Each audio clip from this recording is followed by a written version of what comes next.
Infrastructure भैया term to के हिसाब से one of the most important topic, क्योंकि इंफ्रास्ट्रक्चर से रिलेटेड करंट अफेयर में बहुत सारी चीजें आ सकती हैं। आपको नए बजट से रिलेटेड काफी सारे क्वेश्चन मिल सकते हैं, क्योंकि सरकार ने कैपिटलिस्ट इंफ्रास्ट्रक्चर पे काफी ज्यादा स्पेंडिंग बूस्ट करी है। Hi guys, welcome back to another video of economics on tips. आज अपन बात करने वाले हैं इंफ्रास्ट्रक्चर के चैप्टर की, और इसमें क्या क्या आ रहा है क्या नहीं आ रहा है, ये सबसे बड़ा कंफ्यूजन है। तो आज इस कंफ्यूजन को भी क्लियर करेंगे। तो चलिए शुरू करते हैं।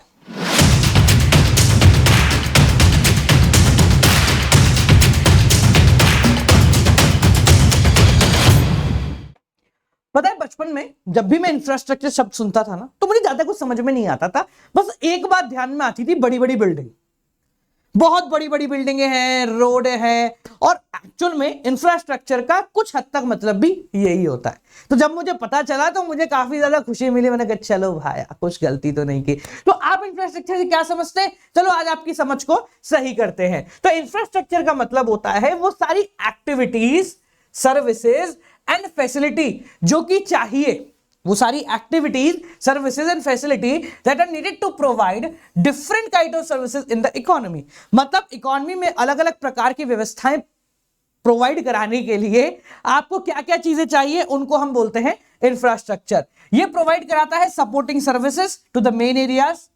कौन कौन से, मतलब इंडस्ट्रीज के मेन एरियाज के अंदर, एग्रीकल्चर के मेन एरियाज के अंदर, प्रोडक्शन के मेन एरियाज के अंदर, ट्रेड एंड कॉमर्स के मेन एरियाज के अंदर, ये अपनी सर्विसेज प्रोवाइड कराता है इंफ्रास्ट्रक्चर। अब क्या क्या आता है इंफ्रास्ट्रक्चर में, तो सिंपल बात है, railways, road, irrigation, public utility, electricity, communication, health, energy, ये सारी की सारी चीजें आपके इंफ्रास्ट्रक्चर के अंदर आती है। मतलब आप अपने इर्द गिर्द जो भी मैनमेड चीज देख रहे हो, जो कि किसी न किसी तरीके से बढ़ाने में, एक देश को बूस्ट करने में मदद करती है, वो इंफ्रास्ट्रक्चर के अंदर आ जाती है। अब इंफ्रास्ट्रक्चर दो प्रकार के होते हैं। कौन कौन से होते हैं भाई? दो प्रकार के इंफ्रास्ट्रक्चर जिसको हम जानते हैं, एक होता है इकोनॉमिक, एक होता है सोशलिस्टिक। देखो बड़ा सिंपल है, इसको ज्यादा कंफ्यूजिंग नहीं करेंगे। हम इंफ्रास्ट्रक्चर को इस तरीके से समझते हैं, दो तरीके के इंफ्रास्ट्रक्चर है। एक वो है जो देश को बढ़ाता है, एक वो है जो व्यक्ति को बढ़ाता है। एक वो है जो देश को बढ़ाता है, दूसरा है जो व्यक्तियों को बढ़ाता है, यानी देश में रहने वाले लोगों को बढ़ाता है। दोनों बढ़ना सामान्य रूप पे जरूरी है। अगर दोनों ही बढ़ेंगे तो ही फायदा मिलेगा। अगर सिर्फ देश बढ़ेगा, वहां रहने वाले लोग नहीं बढ़ेंगे, तो इंफ्रास्ट्रक्चर कल या परसों फाली बड़ी बड़ी बिल्डिंगें सड़ मरेंगी, ठीक है। और अगर लोग बढ़ जाएंगे, हमारा देश नहीं बढ़ेगा, तो भी ये नुकसान का काम है। तो दोनों की दोनों चीजों को बढ़ा के रखना हमारे इंफ्रास्ट्रक्चर का मेन मोटिव होता है। तो इंफ्रास्ट्रक्चर दो तरीके का होता है बालक। इकोनॉमिक, इसके अंदर कौन कौन सी चीजें आती हैं? It includes such element of infrastructure which are essential for the development of the economy. इसके अंदर वो सारी चीजें आती हैं जो कि भारत को, हमारे देश को डेवलप करने के लिए जरूरी होती है। जैसे ट्रांसपोर्टेशन फैसिलिटी प्रोवाइड कराना, कम्युनिकेशन फैसिलिटी प्रोवाइड कराना। आपकी इच्छा करी, आपने फोन उठाया, ले भाई हेलो, हाय हेलो, कैसे है भाई, ये आ जाता है इंफ्रास्ट्रक्चर के अंदर, ठीक है। बिजली प्रोवाइड कराना, अभी आप ये देख रहे हो फोन के अंदर, फोन में चार्ज होता है, बिजली लगती है, ये सब यही आता है। Science, technology, financial distribution, banking वगैरह, ये सब कुछ हमारे इकोनॉमिक इंफ्रास्ट्रक्चर के अंदर आता है, क्योंकि ये भारत देश को, इकोनॉमी एज अ होल को बूस्ट करने में मदद करता है। अब समझना, देखो देश बढ़ाना अच्छी बात है, पर देश तब तक नहीं बढ़ेगा जब तक वहां रहने वाले लोगों का लिविंग स्टैंडर्ड नहीं बढ़ेगा, ठीक है। फॉर एग्जाम्पल, मान लो कि एक देश है जिसमें बड़ी बड़ी बिल्डिंग तो है, पर वहां के लोग हर समय बीमार रहते, तो क्या वो देश कभी उन्नति कर पाएगा? कभी नहीं कर पाएगा। एक ऐसा देश है जहां पर बहुत बढ़िया बढ़िया व्यक्ति हैं जिनकी भैया कभी बीमारी नहीं पड़ते, 150-150 साल की जिंदगी है, पर कम्युनिकेशन नहीं है, किसी प्रकार की बिजली नहीं है, किसी प्रकार के रोड नहीं है, किसी प्रकार का डैम नहीं है, क्या वो चल सकता है? वो भी नहीं चल सकता। तो जितना जरूरी ये है, उतना ही जरूरी हमारा सोशलिस्टिक इंफ्रास्ट्रक्चर भी है। सोशलिस्टिक इंफ्रास्ट्रक्चर के बारे में बात करें तो it include such services and provision जो प्रोवाइड कराते हैं quality of resources and standard of living, जो आपकी स्टैंडर्ड ऑफ लिविंग को अच्छा बनाते हैं। जैसे अभी आप पढ़ रहे हो, कुछ नई चीजें सीख रहे हो, तो ये आपकी लिविंग को, आपके स्टैंडर्ड ऑफ लिविंग को, आपके सोचने समझने की शक्ति को कुछ हद तक बूस्ट कर रहा है। तो ये क्या है? ये हमारे सोशलिस्टिक इंफ्रास्ट्रक्चर के अंदर आता है। हेल्थ फैसिलिटी, आप बीमार हो, आपके इर्द गिर्द बहुत बढ़िया बढ़िया हॉस्पिटल्स खुल गए। आज भारत की हॉस्पिटल चेन, आज भारत की हॉस्पिटल फैसिलिटी पूरी दुनिया में मानी जाती है। हमारे यहाँ के डॉक्टर्स, मतलब कुछ कहने तो वो पत्थर की लकीर है। हमारे यहाँ बनाई जाने वाली वैक्सीन्स को पूरे दुनिया में एक बहुत बढ़िया तरीके से मतलब एक्सेप्ट किया जा रहा है, हाँ यार भारत के बनाई हुई वैक्सीन उठा लो, काम हो जाएगा हमारा, ठीक है। So this is what health infrastructure is all about. ये किसी तरीके से इकोनॉमी को बहुत लेट फायदा पहुंचाएगा, पर लोगों को बहुत जल्दी फायदा पहुंचाएगा, और अगर लोगों को फायदा मिलेगा तो ऑटोमेटिकली आपकी इकोनॉमी बूस्ट हो जाएगी। हेल्थ हो गया, अच्छी हाउसिंग हो गई, ये सारी चीजें आपके सोशलिस्टिक इंफ्रास्ट्रक्चर के अंदर आती है। अब एक चीज समझना, इंफ्रास्ट्रक्चर हमारे लिए क्यों जरूरी है in terms of board exam. वो इसलिए है क्योंकि हमारी सरकार ने अभी रिसेंटली कैपिटलिस्ट इंफ्रास्ट्रक्चर पे अपनी स्पेंडिंग को काफी ज्यादा बूस्ट कर दिया है। यानी कि सरकार ने कहा है कि हम इस बार अपने बजट के अंदर कैपिटलिस्ट इंफ्रास्ट्रक्चर के ऊपर बहुत ज्यादा खर्चा करने वाले, ठीक है, बहुत भारी खर्चा हम लोग करने वाले हैं। हमारा जो बजट है ना, अगर आपको इससे रिलेटेड कुछ भी लिखना हो तो एक लाइन लिख देना, बहुत बढ़िया लाइन है। वो लाइन है कि अंडर प्रॉमिस ओवर डिलीवर्ड। हमारा जो बजट है कुछ इसी प्रकार से चलता है। इंफोसिस के मॉडल को फॉलो करना शुरू कर दिया है हमारे सरकार ने कि प्रॉमिस ही कम करो और जब रिजल्ट आएगा तो वो बहुत बेहतर आएगा। हर साल हम प्रॉमिस करते हैं भाई 95%, हमारे आते 85%, तो किसी तरीके से हम परेशान हो जाते हैं। बट मान के चलो हमने बोला कि भैया हमने प्रॉमिस करा खुद को 70% और आए 85%, तो वो 85 भी बहुत अच्छे जगह लाएंगे। तो हमारी सरकार इसी थेरेपी पे काम कर रही है। हमारी सरकार ने कहा भाई बजट इतना होगा, हमारा फिस्कल डेफिसिट इतना % होगा। अब सबको पता है, जितने भी इकोनॉमिस्ट हैं सबको ये बात पता है कि सरकार ने जो भी बजट बताया था, सरकार ने जो भी आंकड़े बताए हैं वो तो बहुत मिनिमम है, इतना तो बहुत आराम से हो जाएगा। जो सरकार ने टैक्स के कलेक्शन की बात कही थी उससे कहीं गुना ज्यादा तो टैक्स का कलेक्शन ऑटोमेटिकली हो जाएगा। पर सरकार ने क्या करा, अंडर प्रॉमिस ओवर डिलीवर्ड का काम करा है, ठीक है। आप भी इस लाइन को यूज करें, अपने बोर्ड एग्जाम के अंदर अच्छे खासे नंबर मिल जाएंगे, क्योंकि ये लाइन इकोनॉमिस्ट के बीच काफी ज्यादा पॉपुलर हो गई है जब से हमारा नया बजट आया है, ठीक है। ये इंफोसिस मॉडल है, इंफोसिस भी ऐसा ही करता है। तो इसलिए ध्यान रखना, infrastructure is one of the most important, और capitalist infrastructure, road, dam, employment opportunities boost करने के लिए सरकार ने अपने बजट में काफी ज्यादा इंप्रोवाइज किया है। आप बजट से रिलेटेड चाहे तो क्लास देख सकते हैं, ठीक है। आप गूगल पे चले जाओ यार, बजट से रिलेटेड सारी डिटेल्स आपको देखने को मिल जाएंगी कि सरकार ने अपने आगामी बजट के अंदर क्या क्या किया है। बोलोगे तो मैं डिस्क्रिप्शन में भी डलवा दूंगा कि सरकार ने अपने अपने बजट में क्या क्या किया है, ठीक है जी। अब देखो इंफ्रास्ट्रक्चर की जरूरत क्यों है भारत के अंदर। Road, dam, building, communication, electricity, water supply, house, health, finance, इन सब की जरूरत है क्यों। अगर ये नहीं होगा तो क्या होगा। देखो इन सब की जरूरत है देश को और लोगों को, दोनों को एक साथ बनाए रखने के लिए। ये प्रोडक्टिविटी बूस्ट करता है। पहले हम क्या करते थे, हम जब भी ऑफलाइन पढ़ा रहे होते थे तो हम क्या करते थे, हम एक ऑफलाइन कोचिंग सेंटर हुआ करता था। उस ऑफलाइन कोचिंग सेंटर पर मुझे समय से पहुंचना पड़ता था। बहुत सारे बच्चे, 50, 60, हजारों बच्चे जो है उस समय पे वहां उसी समय पे मौजूद रहते थे, ठीक है। उनको अपने घरों से चल के आना पड़ता था और फिर वहां पर 1 घंटे क्लास होती थी और फिर वापस चले जाते थे। कभी कभी ऐसा होता था कि भाई 2 घंटे ट्रेवल करके बंदा आया, 15-20 मिनट, आधे घंटे की क्लास हुई, फिर किसी वजह से क्लास को कैंसिल करना पड़ गया और वापस वो बच्चा चला गया। ऐसा आप लोगों के साथ भी बहुत होता होगा। कभी कभी खुन्नस भी आती होगी, भाई क्या बुला लिया यार, हमें बुला लिया तो एटलीस्ट कुछ पढ़ाता तो सही, कम से कम क्यों 2 घंटे हमें भी ट्रैवल करके जाना पड़ेगा। तो ये वाली प्रॉब्लम को देखा गया बहुत लोगों के थ्रू, और फिर हमने इसके इर्द गिर्द एक पूरा का पूरा इकोसिस्टम बिल्डअप किया, जहां पर आपको सारी फैसिलिटी जो कि आप घर बैठे घर से आने के बाद लेते थे वो अब आप घर बैठे ले सकते हैं। सेम वही फैसिलिटी, अब आपको ट्रैवलिंग का समय खत्म कर दिया हमने, आपको ट्रैवल ही नहीं करना, आप बस घर बैठो और काम करो अपना, बस बढ़िया शानदार मजे में, ठीक है। तो ये सारी चीजें क्या है, ये टेक्नोलॉजी हमारी प्रोडक्टिविटी को बढ़ा रहा है। अब आपके पास समय बच गया, हमारे पास इंफ्रास्ट्रक्चर का पैसा बच गया, अब इसके थ्रू हम लोग अपनी प्रोडक्टिविटी को बूस्ट कर सकते हैं। एम्प्लॉयमेंट अपॉर्चुनिटी बूस्ट करता है। देखो रोड बनेंगे, डैम बनेंगे, बिल्डिंग बनेगी, इलेक्ट्रिसिटी का नया पूरा का पूरा सिस्टम डेवलप होगा, तो हर जगह आपको मनुष्यों की आवश्यकता पड़ेगी, ठीक है। लोगों की आवश्यकता पड़ेगी जो या तो उसको बनाने में मदद करें या फिर उसको चलाने में मदद करें। अब दोनों में से कहीं भी बात करें, एट द एंड हम एम्प्लॉयमेंट अपॉर्चुनिटीज प्रोवाइड करा रहे हैं, ठीक है। तो ये एक तरीके से आपके रोजगार का एक बहुत अच्छा सोर्स है। इसलिए हमारी सरकार ने कैपिटलिस्ट इकोनॉमी को बढ़ाया है, क्योंकि कोरोना के आने की वजह से करीब 50 लाख से ज्यादा नौकरियां एक झटके में खत्म हो गई। मतलब छूटी की बात नहीं कर रहा हूं, खत्म हो गई। खत्म होने का मतलब क्या है कि वो अब इस दुनिया में एग्जिस्ट ही नहीं करती।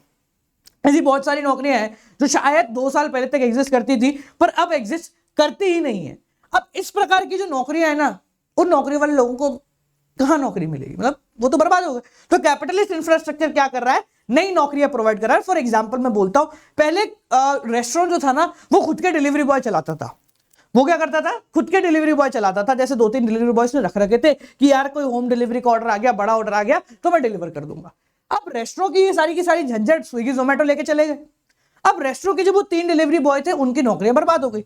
अब आप बोलोगे सर इससे तो बेहतर है कि वो स्विगी जोमेटो पे चले जाए। स्विगी जोमेटो के अंदर पूरे देश, पूरे शहर भर में, अगर एक छोटे शहर की बात करें 10 किलोमीटर के एरिया के अंदर, तो आपको गिनती के 50 से 100 लोग मिलेंगे। इससे ज्यादा लोग आपको स्विगी जोमेटो के अंदर देखने को नहीं मिलेंगे, ठीक है, जो डिलीवरी का काम करता है। जबकि रेस्टोरेंट हर गली में होता था, हर एक मेन एरिया के अंदर आपको 3-4 रेस्टोरेंट देखने को मिल जाते थे। तो वो 10,000 लोगों की रोजगार को खत्म करके सिर्फ 100 लोगों को रोजगार दिया गया। तो ये वाली नौकरियां क्या हुई, एकदम से खत्म हो गई। तो इसलिए इंफ्रास्ट्रक्चर नई नौकरियां बिल्डअप करने में काफी ज्यादा मदद करता है। जब नई नौकरियां बिल्डअप होंगी तो ऑटोमेटिकली आपकी इकोनॉमी की फंक्शनिंग को बूस्ट करेगा।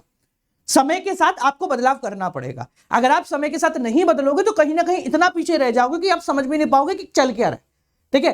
फॉर एग्जाम्पल अगर मैं आपसे बात करूं कि ऐसा बहुत सारे टीचर्स थे जो 2019 से पहले राजा थे, जो शायद अपने अपने ऑफलाइन सेंटर्स के अंदर 10-10 हजार बच्चों को पढ़ाते थे, मतलब बच्चों को भगा दिया करते थे, बोले जाओ मेरे पास समय नहीं है, ठीक है। जब लॉकडाउन हुआ, जब सब चीजें ऑनलाइन शिफ्ट हुई ना, तो उन टीचर्स की ऐसी हालत हो गई because they don't know how to teach online. उनको पता ही नहीं था कि कैसे हम ऑनलाइन पढ़ाएं, कैसे सारी फैसिलिटी करें। और ऑनलाइन पढ़ाने के बाद भी अगर वो पढ़ाना शुरू करते थे तो वो ऑरा नहीं बनता था। आप जानते हैं अगर आप ऑफलाइन कोचिंग में जाते हैं तो वहां का 1 घंटा और ऑनलाइन कोचिंग का 1 घंटे में बहुत बड़ा डिफरेंस होता है। सब मानते हैं इस बात को, एवरीवन, सब मानते हैं ना इस बात को कि ऑफलाइन कोचिंग का 1 घंटा और ऑनलाइन कोचिंग का 1 घंटे में बहुत बड़ा डिफरेंस क्रिएट होता है, ठीक है। ऑफलाइन में अगर 2 टॉपिक पढ़ाए जाते हैं तो ऑनलाइन में 1 घंटे में 20 टॉपिक हो जाते हैं और हमें पता भी नहीं लगता कि वो 20 टॉपिक कवर भी हो गए, ठीक है। तो इसलिए एक ऑफलाइन टीचर ऑनलाइन में जब शिफ्ट होता है तो बहुत ज्यादा प्रॉब्लम उसके सामने देखने को मिलती है। तो अगर इस तरीके से इकोनॉमी बदल रही है तो वहां के रहने वाले लोगों को भी बदलना बहुत ज्यादा जरूरी है। अगर वो नहीं बदलेंगे तो वो एक्सटेंड हो जाएंगे। सर्वाइवल ऑफ द फिटेस्ट, ये सिर्फ सुनने के लिए अच्छा नहीं है, प्रैक्टिकल है और हर समय आपको बदलना ही पड़ेगा, ठीक है। तो जिस तरीके से इकोनॉमी चल रही है, पुरानी नौकरियां खत्म होती जाएंगी, नई नौकरियां बिल्डअप होती जाएंगी। तो उसके लिए इंफ्रास्ट्रक्चर सबसे ज्यादा इंपॉर्टेंट रोल प्ले करेगा एक फंक्शनिंग को बनाने के अंदर, ठीक है। It promotes economic growth, obvious सी बात है यार। जब एम्प्लॉयमेंट बढ़ेगा, जब लोगों को रोजगार मिलेगा, जब डैम बनेंगे, रोड बनेंगे, बिल्डिंग बनेगी, इलेक्ट्रिसिटी मिलेगी, हेल्थ मिलेगा, फाइनेंस की फैसिलिटी मिलेगी, तो हमारे लिए पैसा जनरेट होगा। Circular flow of income Bharat के अंदर बूस्टअप करेगा जो कि इकोनॉमिक ग्रोथ को बढ़ाएगा। अब यार एक बात बताओ, आप पहले रहते थे कैसे भाई, नॉर्मल रह रहे। जब हम पैदा हुए थे ना, हम छोटे छोटे से मिडिल क्लास फैमिली के बंदे, ठीक है, बहुत ज्यादा, मतलब बहुत ज्यादा ही मिडिल क्लास वाली फैमिली से हम बिलोंग करते हैं। तो जहां पर भाई 5 रुपए लेके हम पूरा दिन निकाल लेते थे, ठीक है। पॉकेट मनी क्या चीज होती थी तो हमें 12th में आने के बाद समझ में आया, मिली नहीं, समझ में आया कि अच्छा पॉकेट मनी नाम की कोई चीज होती थी, ठीक है। जो जूते हुआ करते थे वो जब किसी ऐसे ना अमीर दोस्त के पास जाता तो उसके पास वो जैसे क्या कहते हैं अपन उसको, फुटबॉल में एक जूते आते हैं वो कांटे लगे हुए, ठीक है। तो पहले हमें पता नहीं था क्या है, कैसे है, क्या होता है, वो ऐसा भी होता है क्या, ठीक है। तो हमारा एक दोस्त लेकर आया, खेलने गए हम वही एक नॉर्मल जूते, कोचिंग जाना तो भी यही पहन लो, शादी में जाना तो भी यही पहन लो, वही मिडिल क्लास वाले, ठीक है। तो हम गए खेलने के लिए, बढ़िया। तो खेलने के लिए गए, वो बंदा अलग से जूते एक बैग में लेकर आया। मैंने कहा बैग में जूते तू पहन के तो आया? बोले ये वो नहीं है, हम फुटबॉल खेल रहे हैं। मैंने कहा हाँ, तो उसने दूसरे जूते निकाले, नीचे कीलें थी उसके अंदर, ठीक है। जो फुटबॉल में नॉर्मल होती है, आप सभी हर प्रकार के जूते में जब भी आप गार्डन में खेलते हैं, किसी भी ग्राउंड में खेलते हो तो आपको उस टाइप के शूज ही कैरी करने पड़ते हैं। ये हमें बाद में समझ में आई बात। तो वो लेकर आया तो मैं उसको देखकर इतना ज्यादा फैसिनेटेड हो गया। मैंने कहा भाई ये क्या चीज है? फिर उसने मुझे पूरा समझाया था ऐसे होता है। मैं कहा यार वेरी गुड। मैंने कहा, फिर मैंने अपना जूता देखा, मैंने कहा ठीक है मैं ऐसे फिसल लूंगा थोड़ा सा, ठीक है। तो जब इस तरीके का इंफ्रास्ट्रक्चर होता है कि जब आपके इर्द गिर्द या आपको फैसिलिटीज नहीं मिलती हैं किसी भी चीज की, तो कहीं ना कहीं आप पीछे अटक जाते हैं, ठीक है। कहीं ना कहीं आपकी क्वालिटी ऑफ लाइफ थोड़ी सी पीछे रह जाती है। आप इकोनॉमी के साथ, आप बदलती चीजों के साथ नहीं बदल पाते। तो अगर इंफ्रास्ट्रक्चर बहुत ज्यादा अच्छे तरीके से डेवलप होगा तो हमारी क्वालिटी ऑफ लाइफ भी क्या होगी, बूस्ट कर जाएगी, ठीक है। और आखिरी चीज जो इंफ्रास्ट्रक्चर फैसिलिटेट करता है वो है आउटसोर्सिंग। अब यार आउटसोर्सिंग का मतलब सबको पता है। आउटसोर्सिंग का मतलब होता है रास्ते का माल सस्ते में, ठीक है। रास्ते का माल सस्ते में, यही वाला समाज काम होता है आउटसोर्सिंग का। तो देखो सिंपल सा फंडा है, कंपनीज क्या करती हैं, कंपनीज को ऐसा पता होता है कि बेसिक जो छोटे मोटे काम होते हैं जैसे कॉल सेंटर हो गए, या यार एक बात बताओ, अलमारी बनानी है, अलमारी कोई भी बनाए एक जैसी बनेगी, ठीक है। बस मटेरियल मैं चूज करके दे दूंगा। बाकी अब मैं ये फैक्ट्रियों में बड़े बड़े महंगे महंगी तनख्वाह देके मंगाऊं या फिर किसी एक नॉर्मल वेंडर को पकड़ लूं जो कि अपने घर में ठोक पीट करके अलमारी बनाता है, दोनों ही सेम होंगे, दोनों में एज सच कुछ भारी फर्क आएगा नहीं। भारी फर्क आएगा ब्रांडिंग का, तो मैं उससे बनवा के ब्रांडिंग करवा सकता हूं बाद में। बहुत सिंपल सा काम है, ये आउटसोर्सिंग का काम होता है। तो वो क्या करते हैं, बेसिक रूटीन वर्क को या छोटे मोटे कामों को किसी और कंपनी के थ्रू या किसी और छोटे मोटे व्यक्ति के थ्रू आउटसोर्स करा लेते हैं, मतलब उससे करा लेते हैं और बाद में खुद की ब्रांडिंग चिपका के उसको आगे सेल आउट कर देते हैं। तो अगर आपका इंफ्रास्ट्रक्चर बढ़िया होगा, अच्छा होगा, तो आउटसोर्सिंग के लिए एक हब क्रिएट हो जाएगा। भारत एक आउटसोर्सिंग हब है। क्यों है भाई? क्योंकि यहां पर पॉपुलेशन बहुत है और वर्किंग पॉपुलेशन काफी कंपैरेटिवली ज्यादा है, और इसी वजह से भारत के अंदर लोग जो है ना वो काफी इकोनॉमिकली एक इकोनॉमिक रेट पे काम करने को रेडी हो जाते हैं। ठीक है, सिंपल भाषा में मतलब ये है कि लोग काफी सस्ते में काम करने को रेडी हो जाते हैं। आपने सुना होगा कि बेसिकली अगर अपन इंडिया में बात करते हैं तो जो डोमेस्टिक वर्कर्स होते हैं वो कंपैरेटिवली काफी सस्ते मिलते हैं भारत के अंदर, और अगर आप यूएस में चले जाओ तो वहां डोमेस्टिक वर्कर्स जो होंगे वो काफी थोड़े से महंगे मिलेंगे, काफी महंगे मिलते हैं। आपने देखा होगा कि लोग यहां से ले जाते हैं भाई वहां काम करने के लिए। ऐसा क्यों है? क्योंकि भारत एक लेबर इंटेंसिव देश है, यहां पर लेबर बहुत ज्यादा मिल जाएगी आपको, और यूएस जो है वो कैपिटल इंटेंसिव देश है, वहां पर कैपिटल बहुत ज्यादा मिल जाएगी। ठीक है, तो आउटसोर्स करने के लिए आपको इंफ्रास्ट्रक्चर होना बहुत ज्यादा जरूरी है। भारत इसलिए आउटसोर्सिंग का हब बन चुका है क्योंकि हमारा इंफ्रास्ट्रक्चर एटलीस्ट बेसिक चीजों को एक्सेप्ट करने के लिए बेहतर बन चुका है। ठीक है जी, अब बात करते हैं कि भारत में इंफ्रास्ट्रक्चर की कंडीशन क्या है। ये डेटा जो है 17-18 का है, तो डोंट वरी अबाउट इट, आप इस डेटा को थोड़ा सा एनहांस करके देंगे। ठीक है, क्योंकि आपकी किताबों में भी अभी 2017-18 का ही डेटा है, रीसेंट डेटा, क्योंकि कोरोना है और सारा लॉकडाउन फॉकडाउन सब हो गया था, इस वजह से एग्जैक्ट डेटा अभी तक क्लैरिफाई नहीं हुआ पाया, इसलिए आपकी सारी किताबों में, मतलब सारी ही किताबों में आपका डेटा आपको यही देखने को मिलेगा। हो सकता है इससे पुराना देखने को मिले। तो दिस इज द कहते हैं सबसे ज्यादा बेहतर डेटा, सबसे ज्यादा एडवांस डेटा भी हमने यहां पर दिया है। तो भारत के इंफ्रास्ट्रक्चर के बारे में बात करें तो कंपैरेटिवली काफी ज्यादा पुअर है in comparison to other countries, other developed countries. ठीक है, हम इसको बढ़ाने का प्रयास कर रहे हैं और धीरे धीरे बढ़ जाएगा, और आने वाले कुछ सालों में भारत सुपर पावर भी बन जाएगा अगर हम इधर उधर की बातों पे ना लड़े तो। ठीक है, हम जीडीपी का 5%, जिसको अभी कम करके पहले मतलब अभी रिसेंटली लॉकडाउन के आसपास, ठीक है, हमने 3.8 या 4.2% के आसपास हमने इंफ्रास्ट्रक्चर पर खर्च करना शुरू कर दिया था, काफी कम कर दिया था। बट सरकार ने इस साल अपने इंफ्रास्ट्रक्चर एक्सपेंडिचर को काफी ज्यादा बूस्ट कर दिया, इससे भी ज्यादा बूस्ट कर दिया है सरकार ने। और चाइना जो है वो इंफ्रास्ट्रक्चर पे काफी ज्यादा खर्च करती है, ये तो सबको पता है, चाइना काफी बड़ा देश है। ठीक है, तो वो इंफ्रास्ट्रक्चर पे काफी ज्यादा खर्चा करती है क्योंकि उसके जितने भी एम्प्लॉयमेंट है ना वो इंफ्रास्ट्रक्चर से ही डेवलप होकर आते हैं। ठीक है, इंडोनेशिया 14% करती है, जबकि कोरिया कंपैरेटिवली छोटा यानी कि 7% जीडीपी का खर्च करता है। अब यहां ये समझने की जरूरत नहीं है, मतलब कुछ लोग कंफ्यूज होंगे यार हम तो सर कोरिया से भी पीछे है ना, ऐसे कुछ मन में आ जाएगा। भाई भारत का अगर फॉर एग्जांपल माने कि जीडीपी जो है, इसने जीडीपी का प्रतिशत दिया है, तो फॉर एग्जांपल मैं बोलूं भाई 1 लाख रुपए अगर कोरिया की जीडीपी है, 1 लाख रुपए ही मान लो, ठीक है, तो 7% कितना हो गया, आप अंदाजा लगा सकते हैं, 7,000 रुपए। ठीक है, 7,000 रुपए का आपने क्या करा, खर्च कर दिया कोरिया ने। अब भारत की जीडीपी इसके कंपेरिजन में 1 करोड़ रुपए हो जाएगी, तो इसलिए अमाउंट के मामले में भारत काफी अच्छा है, बट परसेंटेज ऑफ जीडीपी के मामले में थोड़ा सा भारत जो है पीछे है। ठीक है, हमारे यहाँ जो हाउस होल्ड है वो कंपैरेटिवली अभी भी बायोफ्यूल से चलते हैं, जिसको धीरे धीरे हम एलपीजी के ऊपर और धीरे धीरे बाकी सभी चीजों के ऊपर शिफ्ट कर रहे हैं। अगर 2010 के डेटा के बारे में बात करें, मैंने यहाँ डेटा के साथ जरूरी ध्यान करके इंपॉर्टेंटली आपको ये ईयर लिखा है ताकि आप इसको मेंशन करो। देखो एक चीज याद रखना, इंडियन इकोनॉमिक डेवलपमेंट के अंदर आप जब भी डेटा लिखें, if you are not sure कि ये रिसेंट है या नहीं है, तो प्लीज ट्राई कि आप उसके साथ उसका साल लिख दें, तो कभी कंफ्यूजन होने का प्रॉब्लम आएगा ही नहीं कभी भी, है ना। तो 2010 के अंदर 62% हाउस होल्ड जो था उसके थ्रू हमारे इलेक्ट्रिफिकेशन थी और बाकियों में नहीं थी, जिसको अब धीरे धीरे बूस्ट करके 70-80% के आसपास आ गया है।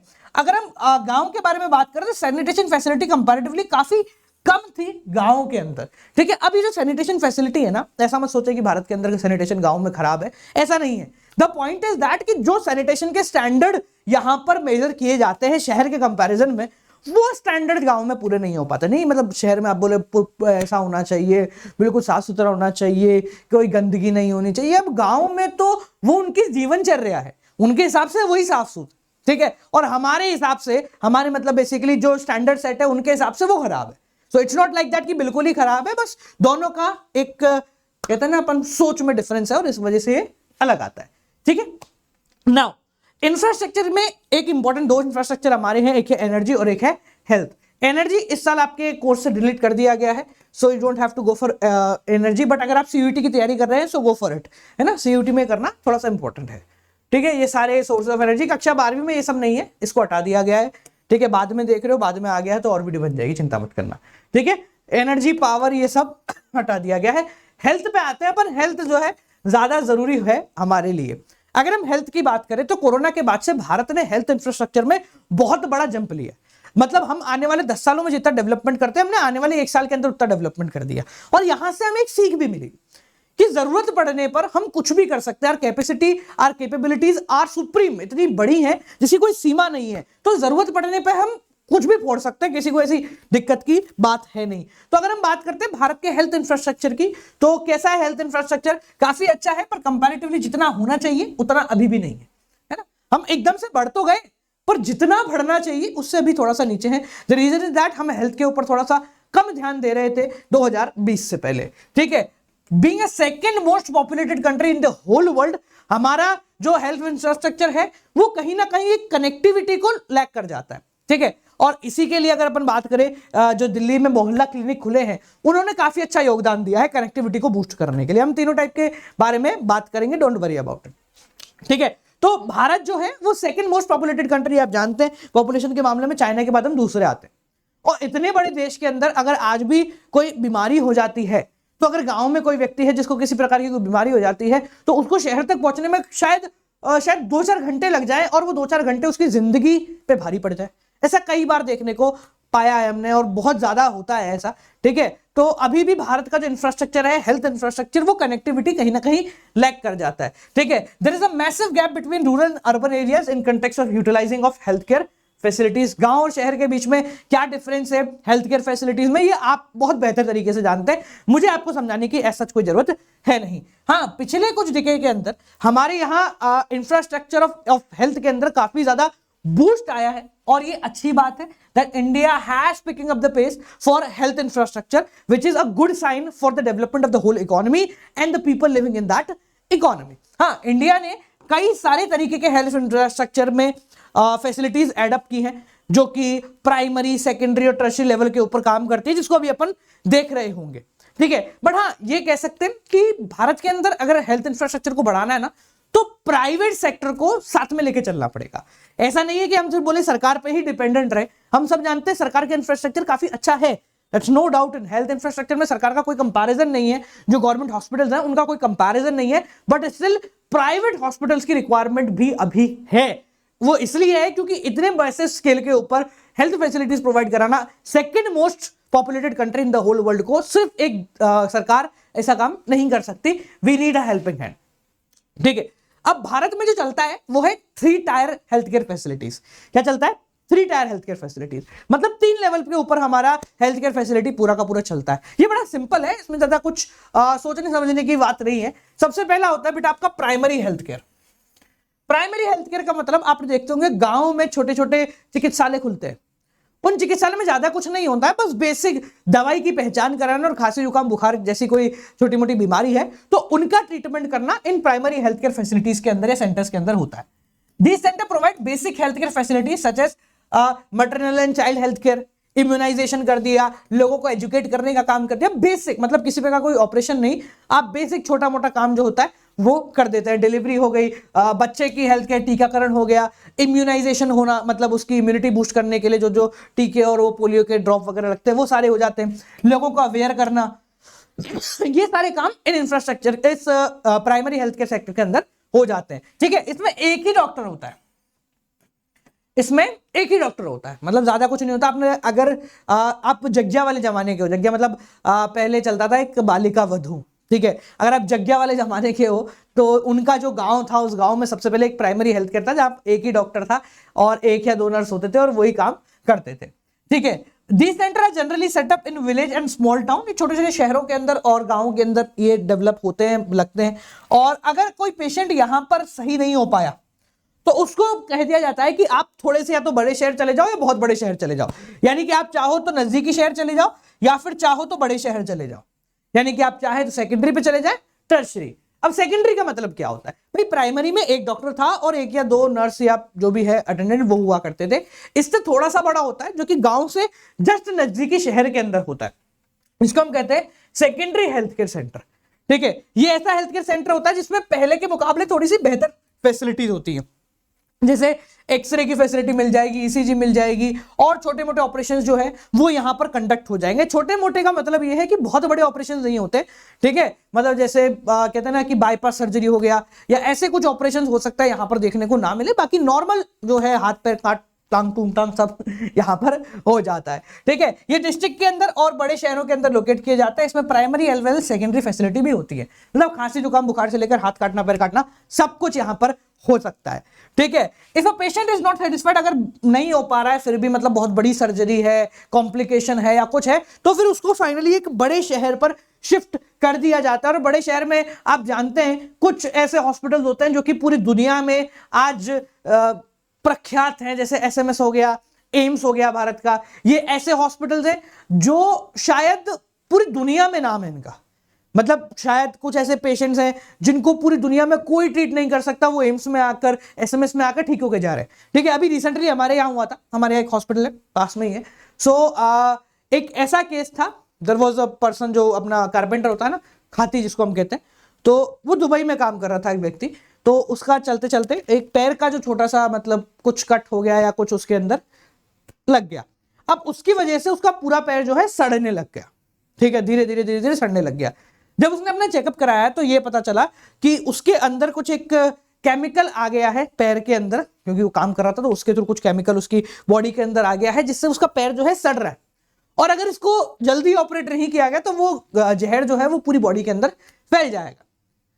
अब उसका इलाज जब पता करा तो उन्होंने कहा कि आपका जो घुटना है, ये जो नी है, इस नी के नीचे का पैर का हिस्सा, नी के नीचे का पूरा हिस्सा जो है वो काटना पड़ेगा। अगर आप काट दोगे तो आप ठीक रहोगे, नहीं काटोगे तो जहर फिर आगे पूरा फैल जाएगा। वो बंदा वहां से इंडिया आ गया। ठीक है, मुझे स्टोरी पता है क्योंकि हमारे इधर का आसपास का कई बंदा है। ठीक है, वो इंडिया आ गया और हमारे इस हॉस्पिटल में जो हमारे पड़ोस में है उस हॉस्पिटल में जाके उसने इलाज कराया। गवर्नमेंट हॉस्पिटल है, काफी अच्छा हॉस्पिटल है, जैसे एम्स है, जैसे एसएमएस है, वैसे ही हॉस्पिटल्स है। ठीक है, तो वहां आके उसने इलाज कराया, उसका 10 दिन इलाज चला। 10 दिन के इलाज के बाद जब वो बाहर आया तो उसका घुटने से ऊपर का पैर नहीं कटा हुआ था, उसके पैर की 2 उंगलियां ये कटी हुई थी।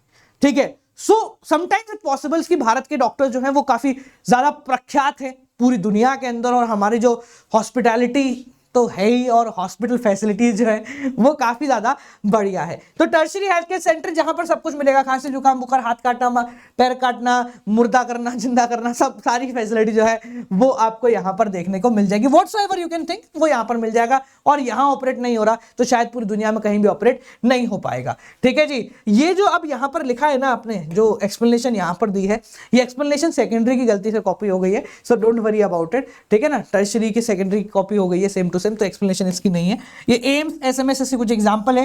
एवरी टाइप ऑफ सर्जरी जो कि आप यहां पर सोच सकते हो वो सारी सर्जरी यहां पर हो जाएंगी। जिस भी तरीके की मेडिकल फैसिलिटीज आप चाहते हैं वो सारी मेडिकल फैसिलिटी आपको यहां पर देखने को मिल जाएंगी। ठीक है, these are the 3 tier health care system of India. अब भारत में कैसे बूस्ट करना है, क्या बूस्ट करना है, तो development of health care services in India. ठीक है, कितना डेवलप हुआ, कैसे डेवलप हुआ और कैसे डेवलप किया जा सकता है। तो आप डेथ रेट के अंदर कमी कर दीजिए, बढ़िया डेवलप हो जाएगा। और कैसे डेवलप हुआ, डेथ रेट के डिक्लाइन की वजह से। दोनों तरीके से आप इसके एक्सप्लेनेशन को लिख सकते हैं, मतलब क्वेश्चन आपके दोनों तरीके से आ सकते हैं। What are the basic reasons for increase in the health care facility in India. ठीक है, तो आप मेडिकल टर्म्स में कुछ ऐसे रीजंस जो है दे सकते हैं, मतलब थोड़ा सा हॉस्पिटैलिटी से लिंक करके। ठीक है, और ऐसा बोला जाए कि भाई भारत के अंदर डेवलपमेंट कैसे किया जा सकता है, तो भी आप इसके रीजंस में दे सकते हैं। बेसिक 4 रीजन है, डेथ रेट कम होना, लाइफ एक्सपेक्टेंसी बढ़ जाना। आज भारत की लाइफ एक्सपेक्टेंसी अप्रोक्सीमेटली 69.4 है, जो कि वर्ल्ड की लाइफ एक्सपेक्टेंसी जो कि 72.4 के आसपास है, उससे थोड़ा सा कम है, पर कंपैरेटिवली हम काफी ज्यादा बेहतर है। ठीक है, इन्फेंट मोर्टेलिटी रेट का कम होना, इन्फेंट मोर्टेलिटी रेट जितनी कम होगी हेल्थ केयर फैसिलिटी उतनी बढ़ती हुई दिखेगी। ये इंडिकेटर है, ठीक है, कि अगर ये कम हो रहा है तो हेल्थ केयर फैसिलिटी बढ़ रही है, ये बढ़ रहा है तो हेल्थ केयर फैसिलिटी बढ़ रही है, ये कम हो रहा है तो हेल्थ केयर फैसिलिटी बढ़ रही है। और आप डेडली डिजीज, कोरोना एक बहुत ज्यादा डेडली डिजीज है, उससे उतनी भयंकर डिजीज शायद पूरी दुनिया ने आज से पहले कभी देखी ना हो, उसके ऊपर भी कंट्रोल हमारी हेल्थ केयर फैसिलिटी लेकर आई है, ठीक है। और अभी भी ऐसा नहीं है कि भारत हेल्थ केयर फैसिलिटी में आगे बढ़ चुका है, अच्छी बात है हम आगे बढ़ चुके हैं, पर जहां तक हमें पहुंचना है ना वहां अभी रास्ता बहुत दूर है, इतना पास नहीं, बहुत ज्यादा ही दूर है। तो health is still an emerging challenge for India because we are second largest population in the whole world, ठीक है। तो हमारे लिए एक प्रॉब्लम क्यों है, क्योंकि अभी भी हमारा हेल्थ इंफ्रास्ट्रक्चर जो है वो अनइक्वल डिस्ट्रीब्यूटेड है, शहर में अच्छा है, गांव में खराब है, गांव के व्यक्ति मरता है तो कोई नहीं देखता, शहर का मरेगा तो सब देखेंगे, ठीक है। Privatisation of health care services है, ठीक है, तो ये अभी भारत के अंदर है, तो ये हम हटा नहीं सकते इसको भी, प्राइवेटाइजेशन को। गवर्नमेंट जब तक पूरा नहीं बढ़ जाएगा तब तक इसको हटा नहीं सकते, तो इस पर भी कंट्रोल होना जरूरी है। सैनिटेशन लेवल कई एरियाज के अंदर बेहतर है और कई एरिया के अंदर बहुत ज्यादा ही खराब है, तो दोनों को मैच करना काफी ज्यादा जरूरी है। और गवर्नमेंट हेल्थ केयर सेंटर शायद मैनेज नहीं हो पा रहे, ये हम सब जानते हैं कि कहीं ना कहीं गवर्नमेंट हेल्थ केयर सेंटर्स जो हैं उनका मैनेजमेंट प्रॉब्लम है। अगर उनकी मैनेजमेंट प्रॉब्लम को सुधार लिया जाए तो शायद भारत के अंदर हम एक सोने की चिड़िया वाला देश, जहां पर शायद कोई बीमार ना पड़े, शायद ऐसी बड़ी बड़ी महामारियां हमें देखने को ना मिले, ऐसे सपने को साकार होता हुआ देख सकते हैं। But this is still huge मतलब बहुत ज्यादा सपने पार है, तो अभी ऐसा कुछ नहीं है, ठीक है। तो बालको ये हो गया आपका हेल्थ इंफ्रास्ट्रक्चर और ये हो गया आपका इंफ्रास्ट्रक्चर का पूरा चैप्टर। एंड आफ्टर दैट दो चीजें हैं जो कि आपको समझनी है। पहला भाई साहब, प्रयास की लॉन्चिंग होने जा रही है, ठीक है, मैं अभी डेट नहीं बताऊंगा भाई, it would be at Tuesday और मंडे, बट जो ये प्रयास आने वाला है ये आपकी क्लास 12th के सारी प्रॉब्लम्स को खत्म करेगा। एंड बधाई की बात ये है कि ये प्रयास जो होने वाला है कंप्लीटली फ्री होने वाला है, you don't have to pay even a single rupee to get enrolled in this Prayas, ठीक है। और ये बहुत बड़े लेवल पर होने वाला है, इसके अंदर हम सारी फैसिलिटीज प्रोवाइड करेंगे, जो कि आपने अगर कुछ भी नहीं पढ़ा है वहां से लेकर आपने सब कुछ पढ़ा है वहां तक आपको टॉपर बनाने में ये मदद करेगा। साथ साथ में अगर आप CUET की तैयारी करना चाहते हैं तो बालक मैं लाइव क्लासेस शुरू कर रहा हूँ CUET के अंदर, ठीक है। अगर आप इस वीडियो को अपलोड होते हुए समय देख रहे हैं तो लाइव क्लासेस शुरू हो रही है, और थोड़ा समय बाद देख रहे हैं तो लाइव क्लासेस शुरू हो चुकी है, don't worry about it. CUET के अंदर एनरोल करने के लिए आपको अनअकैडमी का सब्सक्रिप्शन लेना है यूजिंग कोड गौरव जी।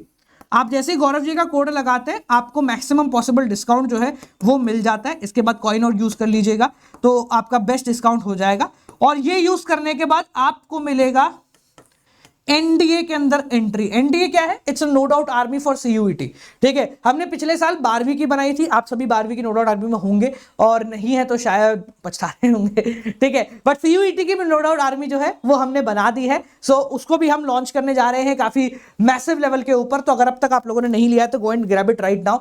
ये अंदाजन 4400 के आसपास आपको पड़ेगा, जो प्राइसिंग है that is the minimum pricing, जो कि लैंग्वेज प्लस जनरल के लिए है। और अगर आप डोमेन लेना चाहते हैं तो भी सेम प्राइस है, कॉम्बो लेना चाहते हैं तो वो प्राइस उसके अकॉर्डिंगली चल रहा होगा, ठीक है जी। तो चलिए बालकों, आज की कक्षा को मैं यही देता हूं पूर्ण विराम, इसके बाद अगला चैप्टर करते हैं और प्रयास के लिए रेडी रहे। Will gonna rock in this board exam. Till then guys keep on watching, good night, bye bye. कोई भी प्रॉब्लम हो ना डिस्क्रिप्शन में चले जाना, सारे प्रॉब्लम्स का सॉल्यूशन आपको मिल जाएगा। Till then keep on watching.